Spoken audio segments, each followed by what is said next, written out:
Dan Campbell. Some call him Dan. I'm sure others have called him Daniel. Some call him Soupy, because that is his nickname. He's done a lot of things in this world. He's the frontman for the Wonder Years. He's the visionary behind the character of Aaron West. But he's done nothing more important in his entire life than talking to me backstage at the Bottom Lounge before a sold-out show with Aaron West and the Roaring Twenties. This is A Case For, and this is a conversation with Dan Campbell.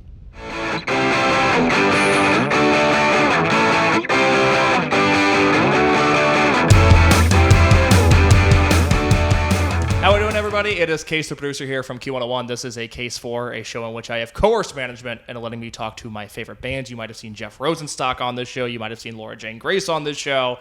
It is a pleasure and a privilege today sitting backstage at the Bottom Lounge with me. It is Dan from the Wonder Years and Aaron West in the Roaring Twenties. How are you doing, my friend? I'm really good. Good. I bought a new guitar today. Congratulations. So, thank you. It's actually the first acoustic guitar I've ever bought. In your life? In my life, because my dad bought me one when I graduated college, and that was the one I always played. And then when that one started acting funny, Fender was kind enough to send me one, and I played the shit out of that until it stopped working a couple nights ago. And so I had to go buy a guitar for the first time. So I went to CME, went to Chicago Music Exchange, and I'm riding that high right now.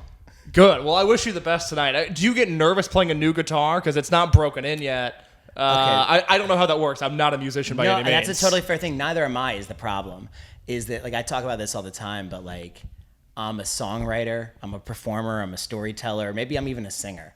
Musician, not on the CV, bro. That's for the guys. You know, like, I brought my drummer, my sax player, to be like, tell me which guitar is good, because like, I'm like, sure, they do all have strings. Yeah. Well, they got 6 of them even. Holy cow. Some of these have 12. Is that better? No? Okay, sure. Just checking. I was just checking. How many people you got on stage with you on this tour? I saw you guys load out earlier, or I guess load in, come out of the van, load in, and it was like a clown car. Tonight we're 10. A few shows we were 11 because we had our lap steel player, but he is also in Wild Pink, and they're on tour with the Hold Steady right now. That's a good tour. Yeah. And also, we don't have any room on the bus. So we're literally out of bunks. When he was with us, someone was sleeping on the couch. Oh, my goodness. All right. Well, welcome back to Chicago. I'm so happy to be here. I love this city. The last time I saw you, it was not with Aaron West. It was with the Wonder Years. And I hope you take this as a compliment. It was Riot Fest a few years ago. Yeah. When My Chemical Romance played. It was that day. I remember the day. And I remember thinking, oh, you know what I'm going to do? I'm going to go get one of the signature lemonades that Riot Fest sells for like $15, but it's worth every penny. I'm going to go get a lemonade and then watch one of my favorite bands, the Wonder Years, play on this side stage. But it was the My Chemical Romance day, and there were 50,000 people in that park. Mm-hmm. And so I stood in line for your entire set waiting for a lemonade. But what I heard, I loved. Thank you. I get it. That day was, I was just listening to My Chem be like, we got to figure out a way to not have these people get cried. It was just a crazy day. It was. But, I say it all the time. I said it to, one of the people that produces Riot Fest last week. It's just the best festival in the world. It's the best. I just love it so much. I think 2 of my top 5 sets of my entire life were at Riot Fest. Okay, well, we need the top 5 now. Okay, number 1 was Wonder Years last year. We did... we ran our own festival in Philly called Loneliest Place on Earth Fest. That was the number 1. Number 2 is Riot Fest 2018. I think Aaron West at the record release show that we did in Asbury Park this year is probably 4. Wonder Years Riot Fest 2013 is probably 5. Yeah. Is that 5? Did I count to 5 there? Right? You went 1, 2, 4, 5. You skipped 3. I skipped 3? Mm-hmm. Okay. And that is one of the most important numbers there is. Yeah. I agree with you. Okay. So wait, I said 1. I said 2. Mm-hmm. I skipped to 4. Mm-hmm. What would 3? I think maybe 3 is that Aaron West show. 4 is probably Riot Fest 2013. And then what would 5 be? Is there something on this tour that has really popped off? Is there something you really like on this tour? A lot of these. New York was amazing. Boston's always great. London was incredible. We were talking about how good Seattle was earlier today. Really every show this tour has been phenomenal, but this is not pandering. I want you to know that when I say this. I am most excited for Chicago because I love playing Bottom Lounge. That's what I like to hear. We've got like a storied, like this is tough because I'm jumping band to band. If you don't know, I'm in 2 bands, and one of them is called Aaron West and the Roaring Twenties, and we're on tour right now, and it's kind of anywhere between like a 7 and 16 piece like Americana punk Springsteen storytelling thing. And then I'm in this other band called the Wonder Years, and we're a punk band. And the first time the Wonder Years played a real headline show in Chicago or a real headline tour, we had been doing DIY shit for years and years and years, just grinding it out, booking our own tours. So when we finally got an agent, we were like, hey, we can sell a lot of tickets in Chicago, but no one would believe it. And not just Chicago, every market. And so we sold out Bottom Lounge like the minute the tour went on sale, and then we added a second show. And so we did 2 that day at Bottom Lounge, a matinee and a night show. And then in 2013, when we were putting out a record called The Greatest Generation, we did this stunt where in 24 hours we played Philly, New York, Chicago, Anaheim, and we played Bottom Lounge at 10:30 in the morning. And so I have like these 2 really distinct, very cool memories of this room, and I love it so much. Who was on the first headlining tour you guys did here? It's a crazy lineup. You got to prepare yourself. Are you ready? That's why I asked. Yeah, okay. yeah. It was the Wonder Years, Polar Bear Club, Transit, The Story So Far, Into It Over It was on that. Those was on those dates. First of all, shout out Polar Bear Club, forever underrated. Second of all, do you look back on some of those Wonder Years lineups from now at this point a decade ago? Like I always think about the Modern Baseball Story So Far lineup you guys did, where it's just like, oh my God, like look at this with 2024 eyes, and this is totally absurd. Dude, there's this show that we did in a moose lodge in Doylestown, Pennsylvania, that was the Wonder Years title fight, Fireworks, Men Overboard, This Time Next Year, Lost for Words, in a moose lodge. So that's a stadium show now. That's packing 20,000 people into your local basketball arena. The question is like, how many tickets would title fight sell? Because I don't know if it has an end right now. Well, this is the great debate: is if Title Fight announced a show now, would it outdraw the Half Heart reunion shows from 5 years ago where they were doing 10,000 people? And I think the answer is yes. I think if Title Fight or Modern Baseball did a reunion show, it would be they could do small arenas. Yeah. Yes, because Title Fight and Wells Fargo doesn't make sense mentally, but then you look at everything and it's like, no, they could do that. Yeah, or they could do. It doesn't have to be Wells Fargo. We had the Mann Center is a really big space in Philly. Orly, of course, Center. Yeah, there's some big spots, but I don't feel like they'd want to do that. No, not at all. No. They would do the church. Yeah. And it would be like, all right, good luck. Or Get just your ticket. just run a parking lot or something. Yeah. So for those that are going to watch this, about 70% of the people that are going to watch this, I think, are going to be intimately familiar with you. They're watching it because you're in it. But then there's the Q101 audience that might not totally be hip to what you do. Hi, everybody. Hi, Q101. But is intrigued because they know that if, it's a case for, that's like, oh, this band's going to be pretty cool. Can you explain for those that don't know, and maybe even those that listen but don't know the full story behind what it is that you're doing with Aaron West? Sure. So Aaron West and the Roaring Twenties, I explained the band, right? Like it's this big, we have a horn section, lap steel, accordion, banjo, guitars, bass, drums. It gets really raucous and fun on stage, but conceptually what it is, like I like to look at it as like a TV show through music. And so every album is like a season of television and every show is an episode. And so it's this very episodic storytelling device about a character named Aaron West. And I play that character on stage. And after a couple of records, we started to realize, well, we could really run this like we run pro wrestling, where after the second record came out, we started figuring out what the third record was going to be about. And we can start executing those ideas on stage and setting up storylines in front of audiences. And so like we did a bunch of stuff on the last record cycle where we were creating stories on stage to then write into the album. And I just think it's kind of a singular art form. Like, I don't think that there's anybody else that's making music in this very distinct way, where it's like it's so much about the narrative and so much about investing in the story. And so for the record release show that I was talking about, it's one of my favorites of all time. We played as the full 16-piece band, and we live streamed the show, and we basically played the entire narrative in order. And we had been releasing singles, so people were familiar with what was happening on the newest LP, which is called In Lieu of Flowers, but we hadn't given you the finale yet. And so it was kind of like in the 90s when a show was going to end or a season was going to end. And if you wanted to see it, you had to be there. and you could experience something. It happened communally, and you could process it in real time with other people that are also watching it in real time. It's not like Netflix when the finale is up the day the show's up, and you watch it when you watch it and talk about it when you see it. It was like a moment that we created. And so right before midnight, we played the song for the first time to the sold out room and then thousands of people on live stream. And they got to hear how the story ended for now, or maybe forever. I don't know. But they got to hear it together and they got to process it together. I thought that was really cool. And then a couple minutes later, it would hit on like DSPs and you could listen to it on Apple Music or whatever. So that's all incredible. I mean, I've been along for the journey now for quite a while, and I've enjoyed seeing the progression of the character. But I'm so curious as to what the start of all of this was. Was it perhaps just a lack of fulfillment within just normal songwriting and the process you had been doing, or how did this character come to be? It's okay. It's a little bit multifaceted. So like the first and like most like kind of functional reason it existed is that I was getting really frustrated writing songs with Wonder Years because I didn't feel like I could help because I was not good at guitar.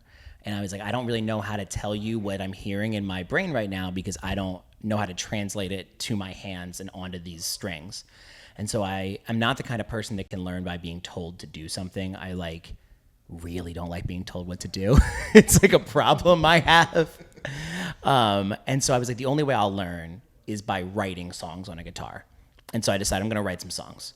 And genre-wise, I kind of have this, I'm going to go on such a diatribe here. I'm please. So sorry. No, please. Okay, so the Wonder Years is a long-established band now, right? And I feel like maybe I can pare this down and just say something simple here. I want to make a lot of records, right? There's a lot of music I would like to create in a lot of different genres. And that doesn't mean the Wonder Years have to totally change on our fan base. I kind of always got annoyed when a band would, you know, as a fan, would just totally kind of flip. Like, I want you to grow, and I think that that's our thing, is that it doesn't exist in this kind of false binary where you're either in, like, stasis or you've totally changed what you do. I think that you grow and you push your fan base and you challenge them, but you don't abandon the core tenets and principles of what makes your band your band. That's what they're there for. That's what they're fans of. I'm not going to bait and switch them on that. That doesn't mean you can't make that music. I really like the Mountain Goats and Bruce Springsteen and the Weaker Thans and Rilo Kiley, and I wanted to make music that sounded like that, so those are the songs I set out to write.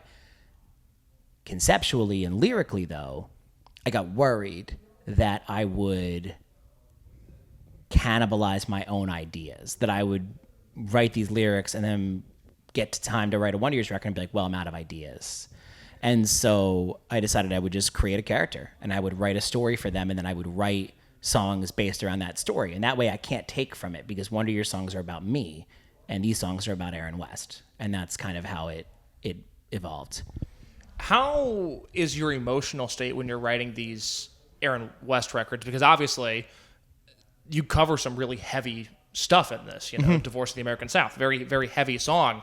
But you're playing a character. Does it at all weigh down on you at all? Is it tough for you mentally to write these records and produce these records? Or is it so detached from who you are that it's just whatever? One of the things I like to try to do is interview people for it. Like, I almost treat it, I mean, the same way, like you'll listen to interviews with authors or people that write television shows or movies, and it's never just like purely from their head, right? They go out and talk to people that have experienced these things and try to get a better handle on the situation. And so that can be, I don't want to say emotionally draining, but can it be tough when you go to talk to somebody about a really difficult time in their life and you want to make sure that you feel it so that you can translate it and that you can do it justice. Because I think it would really underserve the songs if I wasn't taking the time to try to deeply understand the subject matter. That makes sense. In terms of Aaron West specifically, I'm curious who does the artwork for you guys, because I think every album has looked gorgeous, and it all fits this aesthetic. Is maybe a gross word at this point. I don't know if that's passé. I don't mind it, but it fits this aesthetic that I find to be very intriguing just from the eyes. But I don't know who's behind it. So all the photos are Mitchell Wojcik. And the budget was so slim on the first one that I was like, hey, Mitch, I don't have any art for this. Do you have anything just laying around? He's like, I got this cool photo of these houses. And then I was going to try to do the layout myself. And I was like, I know how to work Photoshop. Not enough. And so John Allison Weiss, who is another really talented musician as well, he does the layout. And we've really spent a lot of time trying to make sure that there's consistency throughout them, that all the records, like, we have them all here. I'll show them to you. They all, like, they look very uniform. They look like a unit, which is the point. Yeah, no, it's job well done. They look absolutely lovely. We were talking about tours a minute ago. Something I'm really curious about from your perspective, because a lot of the great shows that the Wonder Years have played, and that I would imagine the early Aaron West tours, you guys probably have this in common as well, is you listed a lot of great bands, but there's a lot of tombstones with those bands' names on it where you listed those bands, because you have been around for a very long time now. You have incredible longevity. Next year's 20. Congratulations. Thank you. That's wonderful. Yeah. Did you think it was more challenging building your initial fan base and getting people to care about your band for the first time, or do you think it is harder to maintain relevance? Because with every album you put out, no matter what band it is, it feels like an event. It feels like something that in my space I have to pay attention to because it's what people are going to be talking about. And 20 years is a long time of doing that. Yeah. I don't know. I think that early it was a lot of like literal physical labor, right? It was like we were really tough on our bodies because the way to do it for us was let's go play any show people will let us, and then let's be the most memorable thing they saw tonight. And sometimes that means throwing myself off of something, and it just, and then we were on tours where we literally were sleeping like on the ground outside the van because there wasn't enough room to lay down inside of it, or like on like a park bench, or I distinctly remember sleeping under the awning of a TGI Fridays in the rain.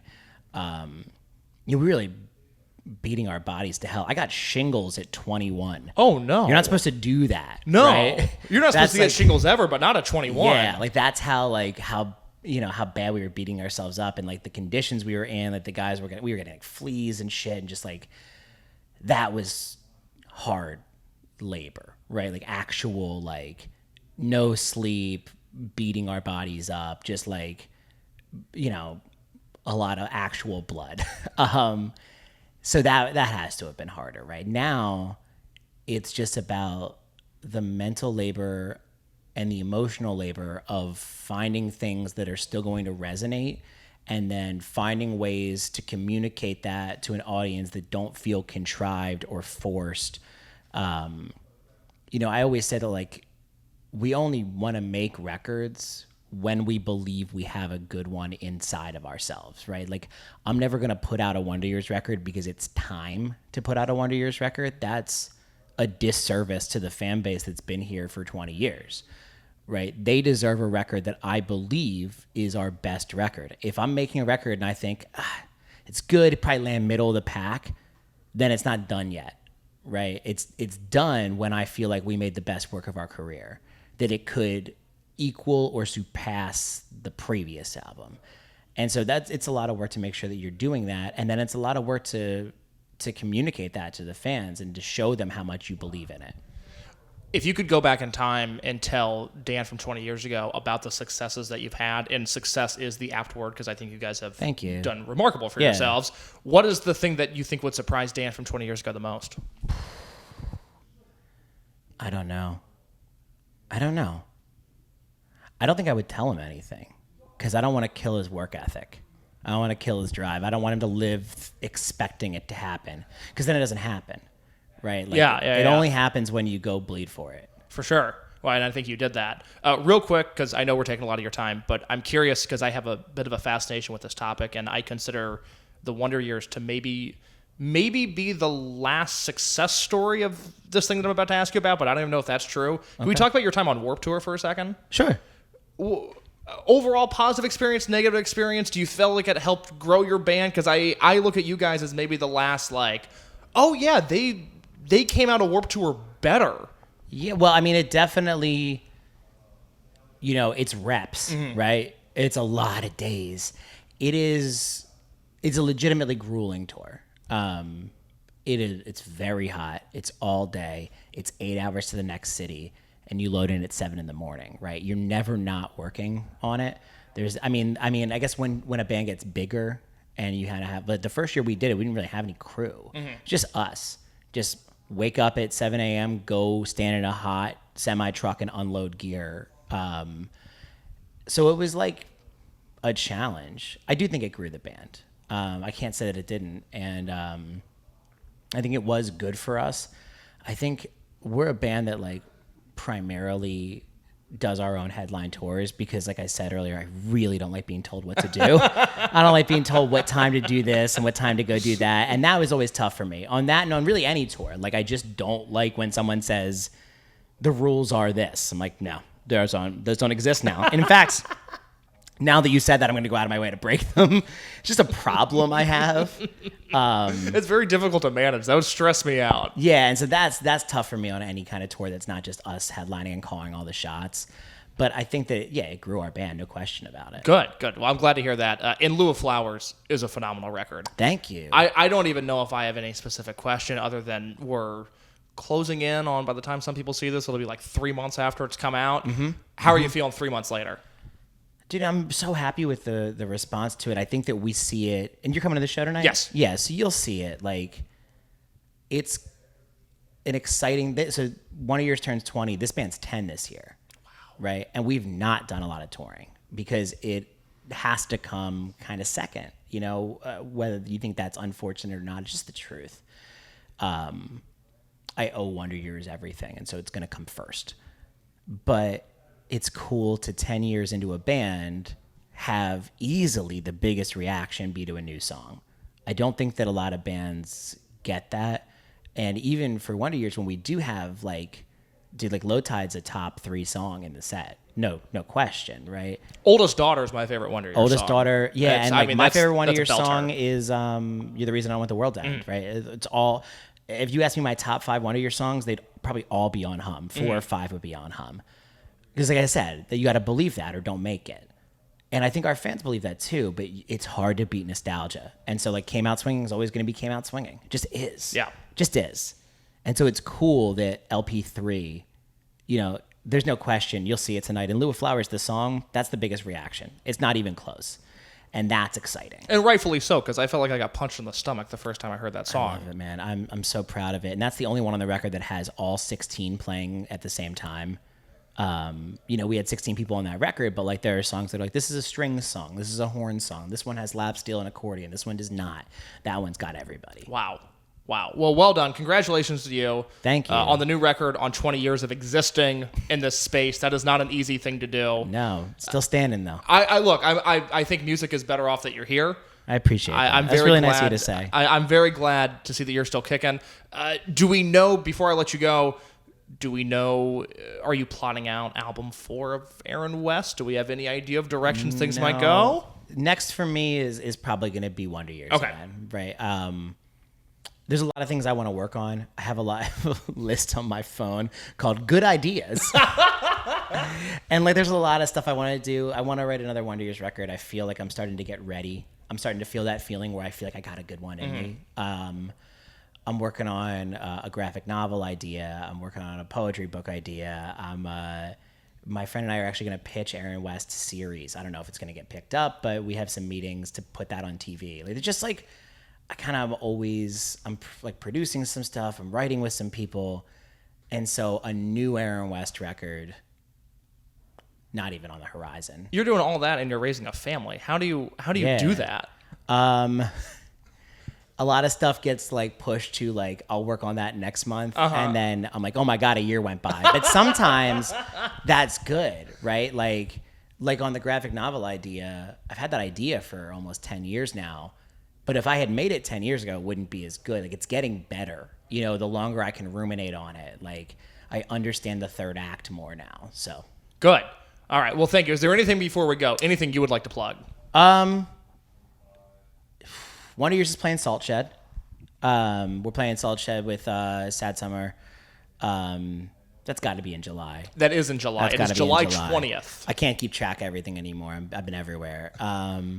And then, yeah, if you want to listen to In Lieu of Flowers, I recommend it. If you guys want to play this song, I'd love that.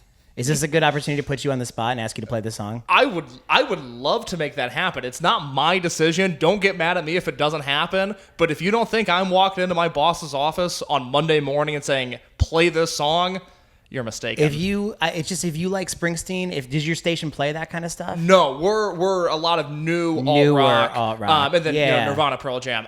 Look. Well, then why don't you play Year of the Vulture by the Wonder Years? There you go. There we go. Oh, my goodness. Well, I'm glad we came to that conclusion. There we go. We found one. Year of the Vulture. We wrote that song for WWE, for a pay-per-view. For which pay-per-view? It was NXT Stand and Deliver, their Mania weekend one. That was the theme song for it. So. Our cameraman, Giorgio, nodding along. He knew that before I asked the question. All right. Well, good to know. Well, Dan, thank you for your time. I appreciate you, man. Delight. This has been A Case For with the Wonder Years and Aaron West and the Roaring Twenties. If you liked this, I'm on Instagram @_Case Lowe, CaseLowe. And again, Jeff Rosenstock, AJJ, Knocked Loose, all the bands that if you like this guy, you probably like those bands as well. They are on Q101's YouTube channel, new interviews every Monday. And I've told you thank you already, but I'm going to say thank you one more time. Appreciate you. And we'll end this interview. Thank you.